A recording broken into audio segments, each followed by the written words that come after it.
Good evening and welcome back to the Light Club, the series where we sit down and speak to outdoor photographers about their photography and how filters specifically has helped them to achieve some of their favourite images that they've ever taken. My name is Kim Grant. I'm going to be your host for this evening, and I am an outdoor photographer based up in Scotland. And today it's with great pleasure that we welcome a relatively new photographer, but in the short space of time that he's been doing photography, he's produced some absolutely incredible results. And that is Sam Hodgson. Hello, Sam. How are you doing? Hi, Kim. I'm fine, thanks. Thanks for having me on. Very welcome. It's lovely to have you here. So before we get started showcasing your images, I wondered whether you could let everybody know a little bit more about you. Where are you based and what got you into photography in the first place? So I'm from northeast England, Teesside, and it's a funny story how I got into it actually because I was on a family holiday and we'd gone to Tenerife and we'd gone to a zoo and there was loads of other tourists taking photos with DSLRs. And I said to my wife at the time, we should get one of these cameras so that we can take good photos. So when I got back, I ordered myself a Canon 2000D, just an entry level thing with a kit lens. And that's how I started. I didn't even have a clue what filters were at the time. I was just going out and I didn't even have a tripod. I was just hand holding everything. Uh, and it just completely got a hold of me then, and I was just into it, and I just went from there. I'm out regularly. There's quite a lot of local spots around me in Teesside, uh, so I'm just going round and getting as many photos as I can. I'm out as much as I can. It's the only hobby I do have, so I take plenty of pride in it. So uh, yeah. Yeah. I'm in. I think I've just gotten into my second year doing it now, so I've not been doing it too long, but so I've got plenty to learn still, and plenty more places I want to visit. It's amazing. I was actually going to say there before we came on air tonight, you were saying you'd only been doing photography for about 2 years, and that really shocked me because your images, are amazing. You've got a great ability to read the light. You've captured some beautiful shots. Your exposure is spot on. Your compositions are very captivating, and it's amazing. I think people are going to be, surprised when they see your images, what you've actually managed to achieve in 2 years. So I thought before we share your images, I wondered, you say you go out a lot, but what do you think has kind of helped you pick up photography so quickly, would you say? Uh, well, I think there's quite a big photography community like around me. Like, so there's lots of like other local photographers, and we meet up a lot. So uh, I kind of just stumbled across like a few people that did it and just went from there. I'm friends with a few of them now, and we just they were taking shots that I wanted to get, and I've learned a lot from them. So yeah, we meet up and we go all over together and shoot a lot of the same spots together. So like I'm kind of like learning from other people all the time. It's Uh, really good to have that, isn't it, actually? So I think some people have that kind of stumbling block where they struggle to find the motivation to go out themselves, or they might struggle with trying different things. But if you've got other photographers that you can go out with, it's actually amazing what you can pick up from each other, just looking at, what they're shooting and their styles and getting hints and tips from them and then getting them from you yeah, as well. So, yeah, it's yeah. fantastic that you have that community around you. So yeah, well, I think it would be great now to start sharing your images and we'll speak through them. So could you tell me a little bit about this image? Where was it taken? What inspired you to take it? And what filters did you use to achieve this result? Um, well, the Cloudon version, it was a bit of a fluke to tell the truth. I just got up. I just woke up early, couldn't sleep, so I thought, oh, I'll go out with my camera. So I went to this spot. It's actually quite a popular spot. It's part of another composition. Just put the telephoto lens on this one. And I got there, and I knew that there'd be low cloud, but I didn't expect it to look anything like this. Uh, and the light coming in from the right hand side, it's not even sunrise. It's actually light coming from the moon that was still in the sky. So yeah, it's a place called it's called Cockshaw Hill, but it's in a place called Gribdale Gate. And for this shot, I used a circular polarizer just to kind of cut through the fog a little bit. And I had a medium, 3-stop medium grad on this one just to hold back a little bit of the light because the moonlight was quite strong. Yeah, it was a lovely morning. A complete fluke with that, with the inversion as well. First time I've ever caught one. So I was really, really pleased with this. Wow. I mean, it's an incredible shot, in many ways. It's just the light there is beautiful. And I had actually wondered, is this a sunrise? And it's interesting to hear that that light is being created by the moon. I think a mistake I see a lot of photographers make is they'll head out for actual sunrise.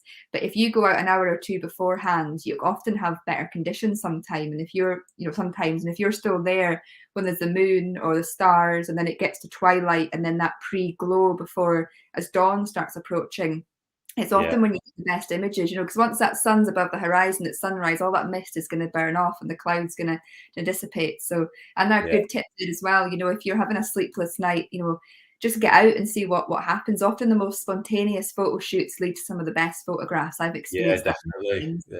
And, yeah. It's times like that where I've probably got my best shots, where I've either just got nothing to do or I can't sleep. I'll just get out. I do have a quick search on Clear Outside or something like that, but I just kind of pick a spot, go to it, and just hope for the best, really. Yeah, it's good to be impulsive, isn't it? I think planning your shoots can be really good as well, but if you don't get the conditions you want, you can be very fixated on one photograph, and then when you don't get it, you can be disappointed. But this is living proof that just those spontaneous shoots and reacting to whatever happens can often be even more exciting, and you can come away with some amazing results. So Yeah, yeah, I mean, fantastic shot to start this with, and yeah, we'll move on to your next one now and speak through this. So yeah, completely different scene this time. Beautiful the way you've captured the water motion here and the clouds. It's just stunning. So yeah, speak us through this shot. yeah. So I actually shoot this spot quite regularly. I'm kind of known for it round here at the minute. So I took this at Saltburn Beach, and this is the pier going out to the sea. Uh, I didn't use a full ND for this one. Only used a polarizer just to take some of the glare off the water, and I dropped in a 3-stop medium grad just to hold in that sky details. When I got there, I envisioned a longer exposure because I quite like misty looking water. But when I get to a scene, especially on seascapes, if it's choppy looking water, then I do quite like to streak that water just to kind of create leading lines if there's not much of a foreground there. So dragging the shutter enough to get the water streaking out. It's something to fall back on if there's not much foreground, to use those as leading lines into the image. And then obviously there's that nice sunrise color in the background. Yeah, everything's going to come together here again, hasn't it? And that's a really good tip there. If you've got that choppier seas to really play around with your shutter speeds to create these results. And this is, I think, one of the great things about filters and playing around with your settings as well is like you say, if there's no foreground interest, you can create it by using whatever's moving around you. The most Yeah, unique images come from things that are forever changing. So water, the sea, the clouds, the sky, you know, that the pier is always there, and your uniqueness comes here by the shutter speed you've chosen, as well as the time of day you've chosen to shoot this, putting two and two together and coming away with this beautiful Yeah, image here. It's just, yeah, incredible.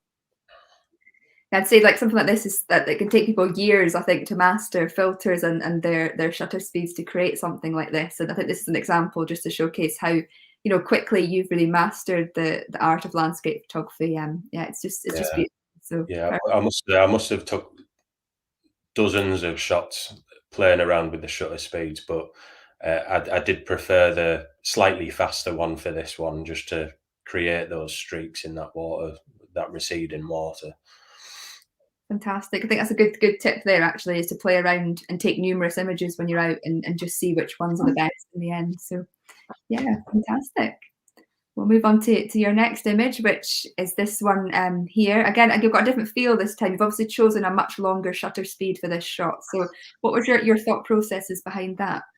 Um, Again, just playing around, just seeing what I like the best. I've got another photo with a short shutter for this one, but I thought that a shot like this can really showcase what filters can do. So I think I had a 6 stop full ND. I kind of have the polarizer on all the time, just kind of pick and choose how much polarization I want on it. And I had a 3 stop medium grad on this one as well. But yeah, I just wanted those clouds streaking across the sky, uh, and I love smooth water as well. So I thought that this shot, like, it does really show people what these filters can do. Mm. Can you And remember roughly, sorry, how long this shutter speed was over for this image? um, I think it's about 2-3 minutes. I think. Um, yeah, I think I was at f16 and I had a low ISO 50, I think, and just to kind of try and drag it as long as I could without having to wait a ridiculous amount of time if I was to put a 10 stop in. Uh, but yeah, this is the same place as the previous shot. This is Saltburn Pier, just taken on top of the pier as opposed to by the side of it. Uh, but yeah, I just wanted those clouds streaking right across the photo for this one. So I think so nice here is the way that you've shot this. It's like you're being drawn down the pier, but you're also being drawn, the way the clouds have been shot, you're being drawn out towards that sunrise, I'm Yeah, guessing, again, yeah, light. I kind of love the kind of time warp effect, isn't it? Like Yeah, with yeah. the clouds. So yeah, I do like that one. It's I almost like love an it. optical illusion in some ways, isn't it? It feels like, I don't know, when I look at it, I literally feel like my body's being like drawn in different places, just the way that you've created that motion and shot the pier. And yeah, it's interesting to be Yeah, able to capture something like that in a photograph. yeah. There was really nice light on this morning as well. Like a nice glow coming in from the right hand side. And you can Yeah, really see here the importance of symmetry and mirroring as well, can't you? You know, you've bang on got the side of the pier, you know, exactly the same, going exactly from the same point here, and going bang down the center of your frame with those two sides and two halves. yeah. Um, It's quite a tricky one to shoot uh, in terms of symmetry because I can spend a good 15 minutes trying to get bang in the middle. There's some things that look like it's knocking you off center, but yeah, I think I've managed it well in this one. yeah, definitely. I definitely say you have. So yeah, another great shot, and as you say, really showcasing the use of filters in this image to achieve that result, which is just beautiful. So yeah, perfect. We'll move on to your next image. So this, I'm guessing this is a coastal image as well, isn't it? Yeah, I think you probably guessed by now that I'm really into my seascape stuff. I absolutely love it. I think you've actually reviewed this one in one of your previous videos, actually, Kim. Yeah, it does look familiar. I did think that when I saw it. Yeah. Yeah. So this is a place called Saltwick Bay. It's not far from a seaside town called Whitby. just round the corner. And this was another sort of like a fluke shot. It's the first time and only time I've ever shot this place. So you've got to really work out your tide times for this shot, because you can't actually get to the wreck at high tide. It's got to be low to be able to get there, and you've got to time it well, otherwise you can get cut off and get stuck. So I'm really into like a strong foreground, so I get low with my camera quite a lot, and I'll have my lens as wide as I can get it, portrait orientation usually, angle my camera down just so that I can have that natural warping effect that'll sort of, you can see the lines and the cracks in the floor. They'll appear, a little bit bigger than they would be if you were there. So this place, it's kind of like a huge, kind of like a huge slate shelf, and it's got loads of cracks and crevices in it. So when I got there, I mainly just kind of look for my foreground and try and have a strong foreground. So I used these cracks in the ground, and these crevices that lead up to the subject, which is obviously the wreck. And then you've got that really, really nice sunset, coming over that peninsula in the background. For this shot, I used polarizer, just a little bit of polarization. I still wanted to keep, some of that reflected color off the ground, but I still wanted to be able to see. I wanted to take a little bit of glare off it so you could see these crevices going up towards the wreck. And then you've got the subject in the midground, which is the wreck, and then that leads up to that sunrise. And I think it really holds this image together for me. Yeah, you've got some great tips there to share with people. The idea of getting low to the ground. So many people just take their tripod up to eye level and plonk their camera on it and away they go. But especially when you're shooting something like seascapes and you're really wanting to emphasize that foreground, getting low to the ground can make or break your images. It can really bring them to life. And that also angling your camera slightly down. Some people will go close to the ground, but again, it's just they're angling their camera straight ahead. But actually thinking a little bit about tilting your camera and changing that perspective, that's a fantastic tip there as well. And of course, if you're shooting at the seaside, looking at the tide times to try and plan your shoots a little bit so that you can ensure that the thing that you're actually going to shoot is going to be visible and accessible to you. So it seems like you're very good at picking. I mean, of course, we're sharing some of your best shots tonight, but you're very good at picking days when the sunset and sunrise is going to be good, as this image showcases again. Very lucky with these guys. Yeah, I'm lucky half the time. Like, as you say, these are some of what I would consider my best shots. So yeah, I do take plenty where there's not this kind of color in the sky and whatnot. So we can't get lucky all the time. But yeah, I was extremely lucky with this one, and everything came together on this occasion. So. Definitely. You've got a bit of planning there with a bit of spontaneity as well to create the shot. Yeah. So yeah, that's fantastic. We'll move on to your next image, which again showcasing your love for seascapes, and something a little bit different again here, that idea of having a slightly longer shutter speed to get that cascade of water. So yeah, what was your thought processes behind this image? Again, I was lucky. I when I took this photo, I knew what composition I wanted, but I was kind of just taking a gamble on the tide height. So I'd gone and look again. Just tide just happened to be the perfect height for what I wanted. We've got again angling my camera down. These rocks in the foreground, in the immediate foreground. and then my midground was kind of like a huge rock slab which that water's cascading over, and then we've got that industrial looking pier with the gate on top, and another lucky sunset.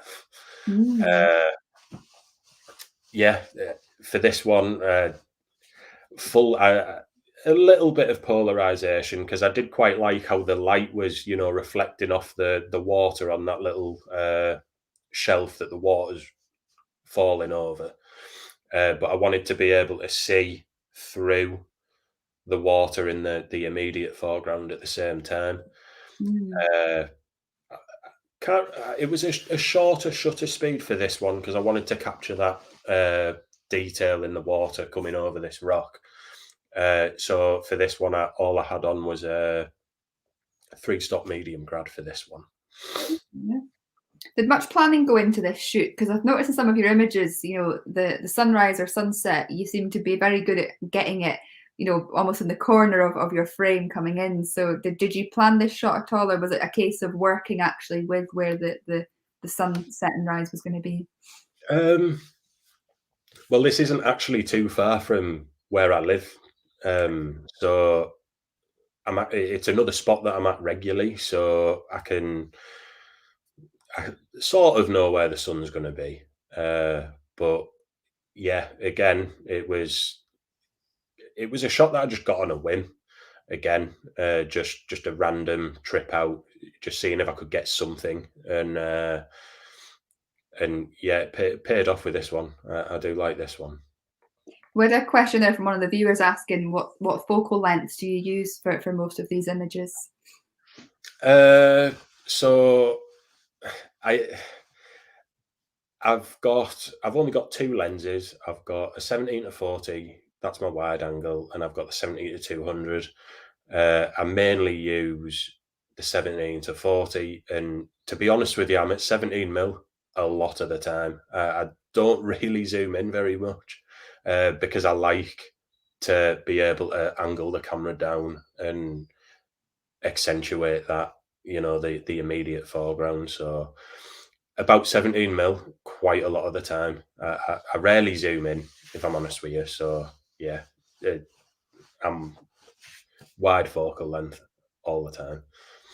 That's interesting that, yeah, I mean, it's as you say, the wider kind of your focal length is, the more of that almost distortion you get as you move your camera, especially, the top and bottom of your image. So, that's allowing you to get these emphasized foregrounds, which is fantastic. So, yeah, brilliant.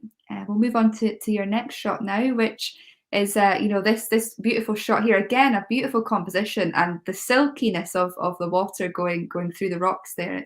It's just beautiful. So, yeah, what was your thoughts behind this one? Again, just playing around with shutter speeds, but on this particular morning, the water was quite choppy, so I knew that if I had a longer exposure, then I'll be able to create that kind of misty kind of feel with the water as it smooths out. And I wanted that. I like misty water with a seascape, especially when there's really nice detailed rocks around it like this. It was quite a dull morning. It was overcast. Didn't have any colour in the sky. And me and a couple of friends, we scurried down this kind of like a bit of a gorge we're in there. And I just like these rocks, framing the image on each side. That caught my eye straight away.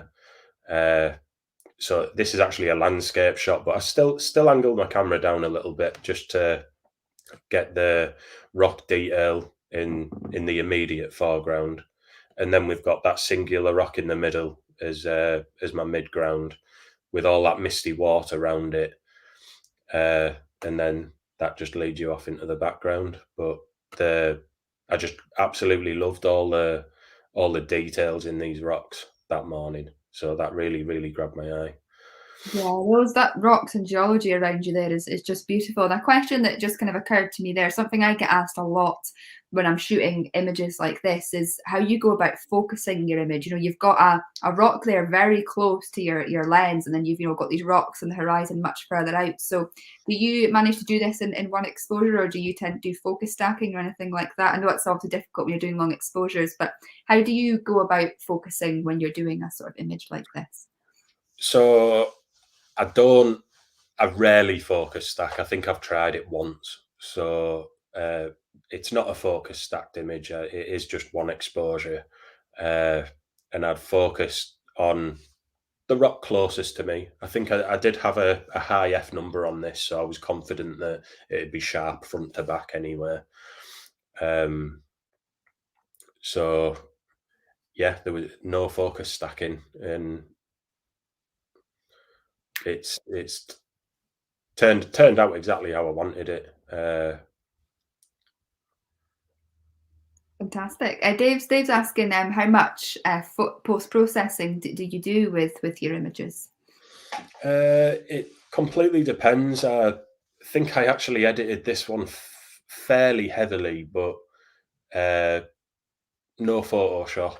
To tell the truth, I'm not very good with Photoshop. I use Lightroom for every single one of my images. But for this one, I cooled down the tones a little bit. I wanted it to be a little cooler, uh, and it made it look a bit otherworldly. So, like, it wasn't really. I like to create images that people like can't see with their eyes. You know, in terms of the water, like looking misty, that kind of thing. Uh, but I think the cooler tones definitely suited this image better than the warmer tones. Mm, And then around the rocks, I just dodged and burnt a little bit of the rocks and just brushed in some contrast and dehaze on the water, uh, and just just pulled a grad down in the on the sky just to try and pull out a little bit of detail in there. mm. Yeah, so good, interesting kind of post processing tips there for many people. You know, like dodging and burning, for instance, is a great way to go around your images and change just certain aspects of them, you know, without changing the whole thing. And yeah, that bluer tones as well. It's something, you know, for people not to be afraid to kind of play around with in post processing. A lot of people, you know, of course, like to get their images and to keep them the same color as what they saw in the field. But sometimes if you do play around, you know, with that sort of sliders, you can get much more dramatic images by playing Yeah, around with that color. So yeah. yeah. I was fairly subtle with the temperature, but like with the dodging and burning as well, it's a good way to add depth to your images as well. Mm, So mm. yeah, Yeah, I, fantastic. I do a lot of dodging and burning. Yeah, sometimes I think you need to when you're photographing something like this anyway specifically, you know, you've got a lot of differences there in highlights and shadowed areas, and you know, you're wanting to bring out certain areas and dull down others so they're not so prominent there. So and really to allow you to hone in on the water predominantly, which is, you know, what was interesting you most here with the rocks around it. So yeah, Yeah, fantastic. Brilliant. Another great example. And we've got a lovely lighthouse here. Many people know lighthouse is one of my favourite subject matters. So brilliant to see you include this. And again, the colours that you've managed to capture here and the composition you've used is just beautiful. So yeah, what was your thought processes behind this one? uh, to tell you the truth, I did a sunrise with a friend this morning, on this morning, and I liked the composition that he had, so I sort of stole it. But I just loved how these steps and, you know, to in the foreground just like leads you into the lighthouse on the left hand side, and then the sun just out of frame on the right, casting a nice glow over that water as well. I used a 6 stop for this one. It really suited the smooth water, uh, and and I, I I think I used full polarization on this one just because I wanted to see, you know, everything underneath the water in the foreground, and then again a 3 stop medium grad pulled down just for extra sky details. beautiful here, like, as you say, the composition he chose, and having that leading line going into the lighthouse, which is bang in the center of the frame. Yeah, it's beautiful. We've got another question here, from somebody saying that they're new to filters, kind of wondering kind of where to start and which filters to start with. So that they say you've got an ND grad and you've got no hard ND grads. So is there a reason why you've chosen the ND grads that you have rather than the kind of hard edge ones? So I just picked a medium grad, basically because when I was looking into investing in filters in the first place, that was a good place to start, basically. And that's it. I haven't really needed anything else since, so I just kind of stuck with it. But any advice to anyone that wants to use filters, I think a good place to start is 6-stop full ND, if you want to play around with long exposures, or I found that a 3-stop graduated filter is enough, for like your sunset and sunrise photography. Yeah, the good thing about the medium edge as well, is you get the best of both worlds, don't you? Like you don't have the hard edge. You can sometimes be limited with that because you've got to have a horizon that hasn't got anything intersecting it. So if you're shooting the lighthouse here, the lighthouse would have the same effect on it as, the rest of the sky, and it would be really dark. Whereas the good thing with the medium one is that you've not got the same effect. And then the soft edge sometimes is a little bit too gradual and you end up with that band Yeah, that things just aren't quite changed. So the medium is, I mean, I personally think for landscapes and in most situations, the medium gives you the best of both worlds, and it's definitely a good option to pick if yeah. you're I'll, just I'll, I'll probably maybe invest in some more, and maybe I quite like trying new stuff, so I'll probably try some of the other grads at some point. I'm quite curious to try the reverse grad actually. Mm. So I don't know. I just find that the 3-stop medium is it it it you can use it in so many different situations. I've never really needed anything else. So Yeah. I think it's good to have filters that are like your go-to because they become like your babies in many ways and you know that they work for you. Sometimes people buy like heaps and heaps of filters and then they can get a bit confused about which ones to use in different settings. So yeah, it's great yeah, that you found one that works for you, 99% of the time. And yeah, I would agree that the one that you've got there, the 3-stop medium edge grad is fantastic. So yeah, yeah. brilliant. So I've got a beautiful rocky shore here again, and again another beautiful fiery sky. Yeah, so I shot this shot, and it was the same morning from the previous shot, actually. Just a little bit later on, as the sun came a little bit further up.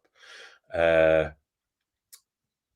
I had I had a polarizer on, but I didn't use much polarization because of the rock pools that are around these rocks in the foreground. I had to have that color reflected in them. Uh, and again, a 3-stop medium grad. All I needed just to pull them colours out of the sky, just to darken that sky down a little bit. Uh, and yeah, exactly the same technique, portrait orientation, uh, nice wide angle on my lens, angled it down just to exaggerate the size of those foreground rocks a little bit. Uh, and yeah, once I'd picked out my composition, I just waited for some nice light to reflect off those rocks in the foreground, and that was the shot.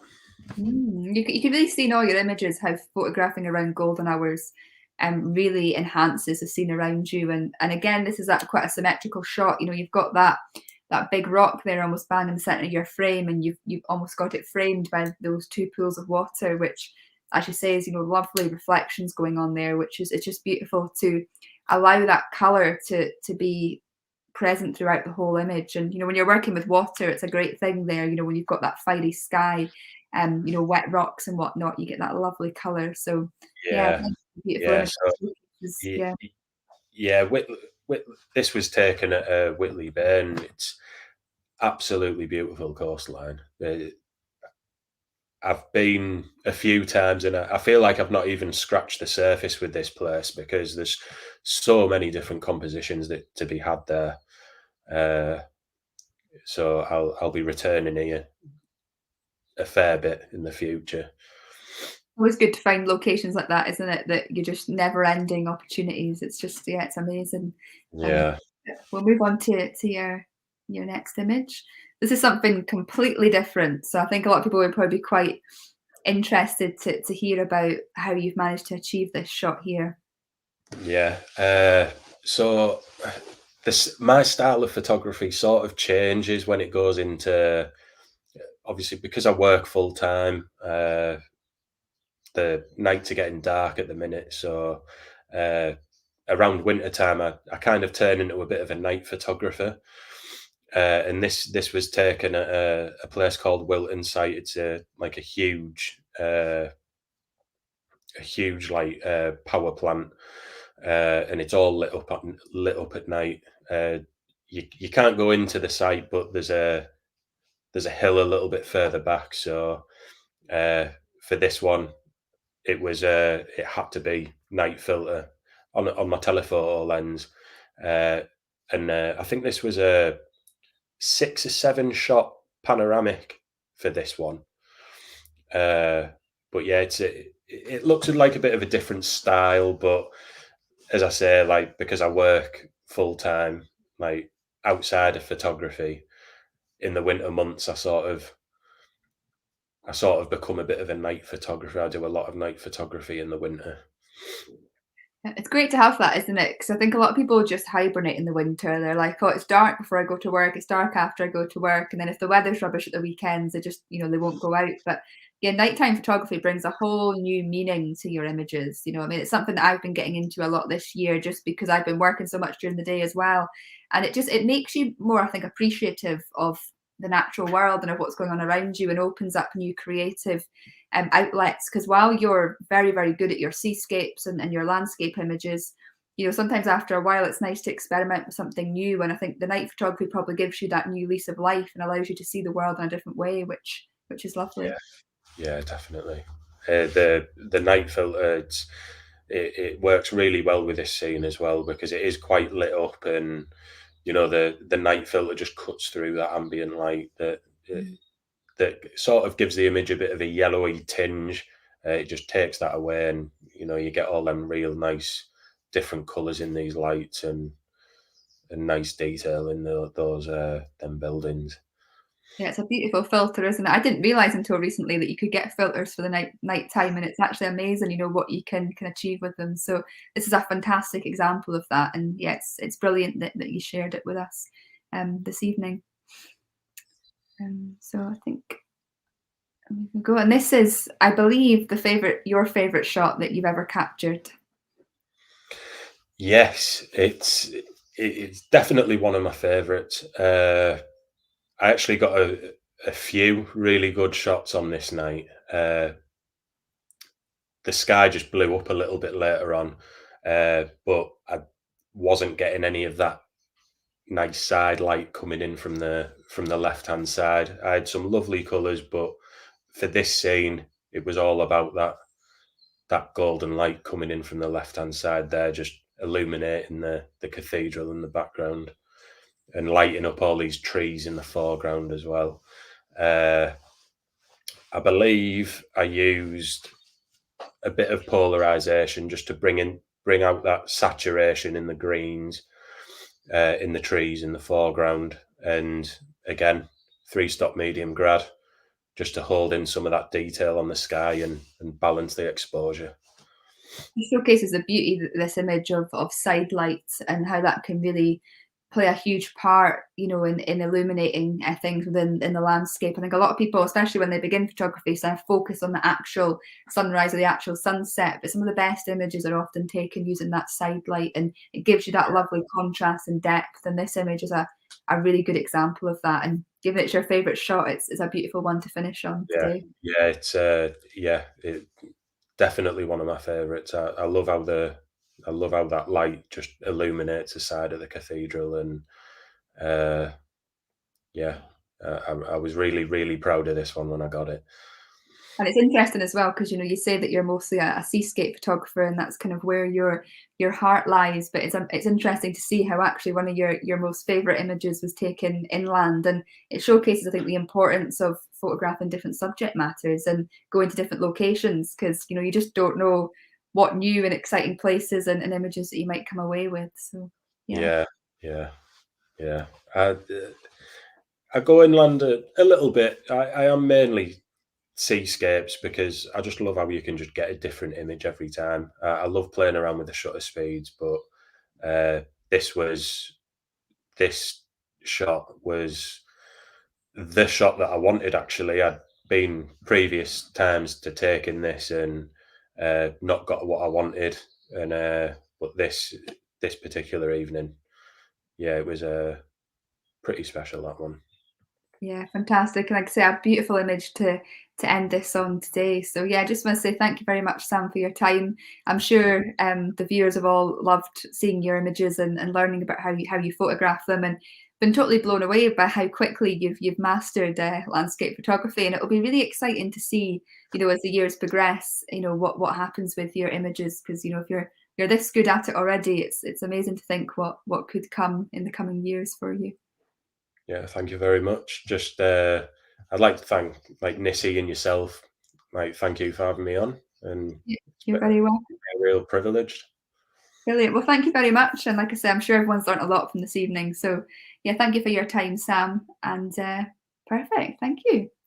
Excellent. Um, so, before we sign off this evening, just to make some of you aware that this weekend on Saturday, I'm hosting a NiSi Day event in Berghead on the Murray Coast. So, if any of you live in Scotland and would like a wee trip up to Berghead this Saturday, there's only a few spaces left, and it'll be 4 hours out in the field trying out an array of NiSi filters, doing many of the techniques that Sam's spoken about this evening. We've got polarizers, we've got ND grads, we've got NDs in general. We'll be doing a good mix of long exposure photography as well. So if you don't already have NiSi filters, or you'd like to try out some of their filters that you don't currently have and see if they're for you, that might be an event that interests you, and you can find all the details for it and sign up via the NiSi Optics website and by clicking on NiSi Workshops.